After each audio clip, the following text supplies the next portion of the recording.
Hello everyone, শুভ সকাল। কেমন আছো তোমরা সবাই? আশা করছি তোমরা সবাই খুব ভালোই আছো, আর আমরাও খুব ভালো আছি।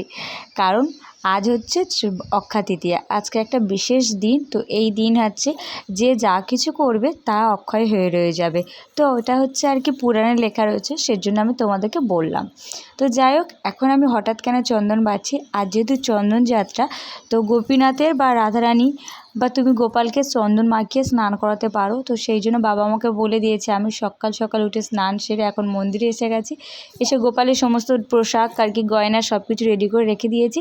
আপাতত এখন চন্দনটা আর কি বেটে নিয়ে গোপালের গায়ে মাখিয়ে নিচ্ছি। তো যারা আর কি যা স্নান করতে আর কি লাগে তাই সব আর কি জলে দিয়ে দিয়েছি। তুলসী পাতা, একটা সুগন্ধি ফুল আর কি যা লাগে। তো শঙ্খ দিয়ে আর কি স্নানটা করাচ্ছি। তো তোমরাও করতে পারো, তোমরা তো কম বেশি অনেকেই জানো।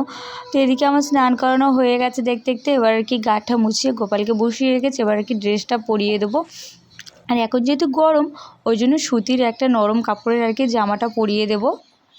তারপরে পরিয়ে দিলাম হার, তারপরে পরিয়ে দিলাম মুকুট। আর এই হচ্ছে আমার ছোট্ট পুচকু।